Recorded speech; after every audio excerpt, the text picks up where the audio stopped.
Assalamualaikum warahmatullahi wabarakatuh. Kami tim Micro Teaching dari Universitas Komputer Indonesia akan membahas masalah penggunaan AR dan VR sebagai senjata perang kita, baik sebagai pendidik ataupun juga sebagai seorang praktisi dalam mengedukasi masyarakat ataupun juga anak didik kita di masa pandemi ini. Nah, sebetulnya nanti apa sih yang bisa didukung oleh AR dan VR ini? Nanti kita akan lihat contoh-contohnya. AR dan VR adalah hal yang berbeda dari segi kedalaman imersifnya. Kalau kita menggunakan VR, tingkat imersif atau tingkat kita bisa merasakan kenyataan atau berada di lingkungan yang memang digambarkan di situ akan jauh lebih besar terlepas dari teknologi ataupun alat yang digunakan. Nah, memang berbeda jauh secara konsep maupun alat yang digunakan dalam AR ataupun VR. Tapi sebetulnya ada satu hal yang menyatukan mereka berdua, yaitu immersif. Kalau ini, immersif secara pengertiannya adalah generating a three-dimensional image which appears to surround the user. Jadi semakin kita bisa memproduksi lingkungan tiga dimensi yang makin bisa dirasakan mengelilingi si user, maka semakin tinggi juga imersif yang dihasilkan oleh teknologi AR dan VR-nya. Nah, tapi bagaimana kita bisa memanfaatkan imersif tadi di dunia edukasi? Edukasi ini kan tidak hanya ada di pendidikan dasar ataupun pendidikan tinggi, tapi juga bisa untuk praktisi dalam memberikan pelatihan dan segala macam juga bisa dimanfaatkan. Nah, kita ambil contoh dulu situasi yang terjadi di Indonesia sekarang, bahwa banyak sekali anak-anak ataupun peserta pelatihan dari beberapa praktisi yang mengharuskan mereka menjalankan edukasinya di rumah. Nah, tentunya ketika kita menjalankan edukasi di rumah, ada beberapa hal yang terjadi. Yang pertama adalah self-learning. Self-learning yang jauh lebih diutamakan dibandingkan pembelajaran yang ada di kelas. Artinya apa? Anak-anak ataupun yang belajar harus bisa belajar dengan inisiatif yang lebih tinggi daripada biasanya. Karena panduan dari gurunya mungkin hanya 10% dan 90% sisanya yaitu benar-benar kemauan anak itu untuk belajar sendiri. Kemudian less interaction dengan si guru maupun juga objek ajarnya. Nah, kalau di kelas ataupun juga misalkan datang ke pelatihan mungkin si instruktur atau gurunya bisa dengan mudah menunjukkan objek ajarnya. Tapi berbeda ketika kita belajar di rumah, tentunya interaksi tersebut akan ada level pengurangan di dalam level interaksinya. Dan yang pasti, imersif medianya pun kurang. Contoh misal seorang guru menunjukkan planet-planet, bisa menunjukin nih planet-planetnya berbentuk yang nyata dan segala macam sehingga anak-anak bisa lebih merasakan, oh iya, ini ada planet yang lebih besar dan ada planet yang lebih kecil. Nah, tentunya tiga hal ini punya sisi positif tapi juga punya sisi negatif. Nah, apa sih sisi negatifnya? Ya, ini yang pasti menurunnya minat belajar. Belajar di kelas saja minat belajarnya nggak tinggi, ditambah lagi ini harus belajar di rumah. Kalau di kelas mungkin masih bisa termotivasi dengan adanya guru ataupun instruktur atau dosen. Tapi kalau secara daring itu akan berkurang intensitasnya karena daring bukan hanya sekedar pakai Zoom saja, mungkin bisa via WhatsApp ataupun yang lainnya.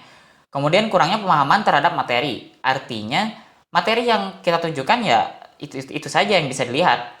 Dan dua hal tersebut memicu terjadinya penurunan creative thinking, di mana sebetulnya kalau kita mau mengasah kemampuan berpikir anak-anak, kita harus bisa menimbulkan dulu cara berpikir kritis atau critical thinking, yang nantinya anak-anak itu bisa meningkatkan pemikirannya sekaligus menuntun dia menjadi pemikir yang kreatif. Ya, bagaimana mau kreatif kalau kita saja interaksinya kurang? Kemudian juga untuk bisa melihat si medianya itu juga kurang. Mungkin ini akan sangat lebih terasa kalau di pendidikan dasar. Kalau mahasiswa mungkin akan bisa diajak berbicara yang sifatnya abstrak, tapi kalau untuk pendidikan dasar mungkin akan jauh lebih sulit. Solusinya bagaimana? Nah, kita bisa memanfaatkan kata imersif tadi sebagai solusi dari hal yang kita hadapi. Caranya dengan immersive learning.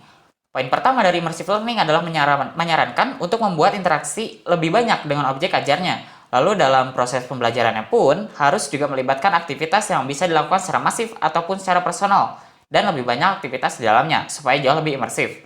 Kemudian yang paling penting dari semua ini adalah harus happy, harus senang belajarnya.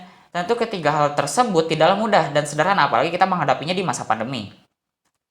Nah, bagaimana sih kata immersive learning ini bisa menjadi senjata pendidikan kita untuk menghadapi pembelajaran di era pandemi?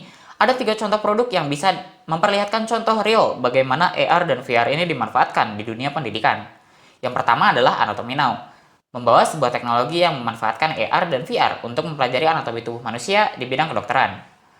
Anatomy Now adalah karya inovasi dari mahasiswa Vietnam yang membawa teknologi tentang AR dan VR pada pembelajaran anatomi tubuh manusia untuk mahasiswa kedokteran. Section pertama pada produk ini adalah AR, di mana dalam hal ini sangat memperlihatkan imersivitas yang tinggi ketika mempelajari anatomi tubuh manusia. Lalu pada section VR ini jauh lebih bagus lagi. Siswa dapat benar-benar berinteraksi dengan anatomi, seperti melakukan pembedahan yang dimana hal tersebut akan dapat meningkatkan immersive learning itu sendiri. Ini merupakan video demo dari Anatomy Now. Produk ini menggunakan teknologi yang beraneka ragam. Ada yang menggunakan Samsung VR, smartphone, dan juga HoloLens. Produk kedua adalah Mozilla Hubs. Produk ini bisa kita manfaatkan untuk menyajikan virtual rooms yang bisa diakses secara masif untuk kegunaan apapun. Mozilla Hubs adalah sebuah VR platform buatan Mozilla yang memungkinkan kita untuk share dan berinteraksi dalam virtual room. Nah, ini merupakan beberapa contoh virtual room-nya. Bisa dilihat bahwa dengan memanfaatkan Mozilla Hubs ini, kita dapat menggunakannya seperti sedang melakukan kegiatan belajar mengajar seperti biasa di kelas.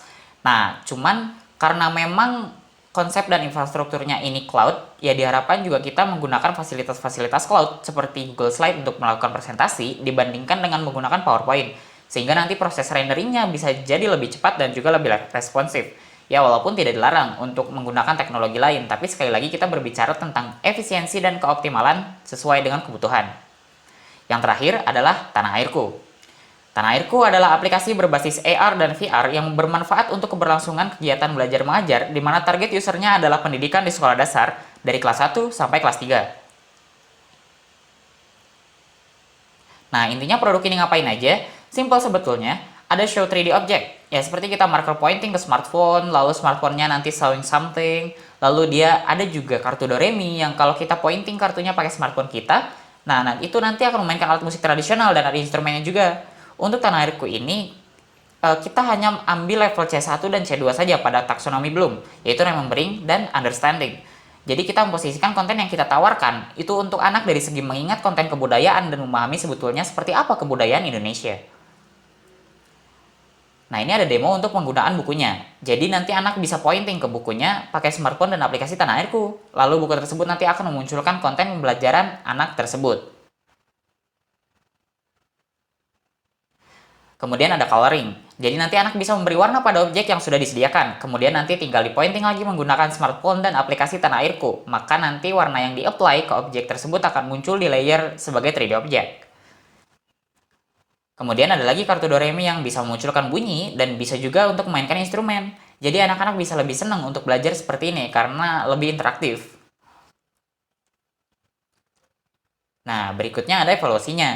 Evaluasi jelas dibutuhkan untuk mengukur apakah konten yang kita sajikan itu bisa diingat dan dipahami sesuai dengan level C1 dan C2. Bentuk pengukuran sebagai evaluasi itu sendiri dengan bentuk prates dan post-test untuk uji produk. Setelah post-test, hasilnya ternyata memang jauh lebih baik setelah menggunakan teknologi ini. Dan yang terakhir ini VR. Kita mengajak mereka berkeliling dunia bukan hanya di Indonesia untuk bisa mengenal objek-objek yang ada di negara tersebut. Jadi diibaratkan anak tersebut sedang menaiki pesawat mini lalu mereka berkeliling dunia dengan pesawat mini tersebut. Nah, tapi sebetulnya di penggunaan AR dan VR di dunia edukasi itu ada hal yang perlu diperhatikan di sini agar ketika membuat produk yang berhubungan dengan AR dan VR itu bisa lebih aware lagi. Apa saja hal tersebut? Yang pertama adalah yang perlu diingat, AR dan VR hanya platform untuk menyampaikan pembelajarannya atau semacam alat bantu. Kita harus memperhatikan kepada siapa konten yang kita hasilkan akan diberikan. Tentunya kita harus memperhatikan kemampuan berpikir dari siapa yang kita hadapi. Jangan sampai kita tidak mempedulikan hal tersebut.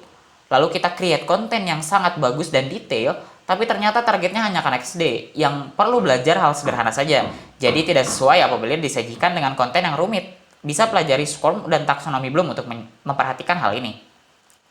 Untuk SCORM, karena kita ingin membentuk AR dan VR ini sebagai salah satu bentuk e-learning, kita harus memperhatikan aspek-aspek ini. Contoh accessibility, bisa tidak user mengakses ini dengan mudah. Kemudian adaptability atau kemampuan user kita dalam menggunakan teknologi yang disediakan untuk menyampaikan AR dan VR.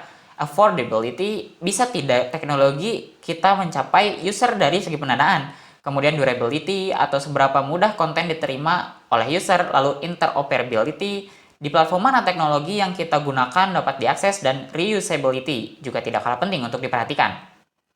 Untuk taksonomi Bloom ini ada levelnya. Yang kita ambil tadi adalah C1 dan C2, yaitu remembering dan understanding. Di masing-masing level ada kata kerja yang dapat dijadikan clue untuk bisa memahami bentuk evaluasinya. Lalu ini juga tidak kalah penting, karena kalau kita membuat AR dan VR, ingat, AR dan VR itu punya batasan penggunaan yang dianjurkan oleh internasional. Jadi usahakan kita membuat sebuah pengalaman yang singkat, padat, dan jelas untuk pengguna. Sekian dari kami, mohon maaf apabila ada kesalahan. Assalamualaikum warahmatullahi wabarakatuh.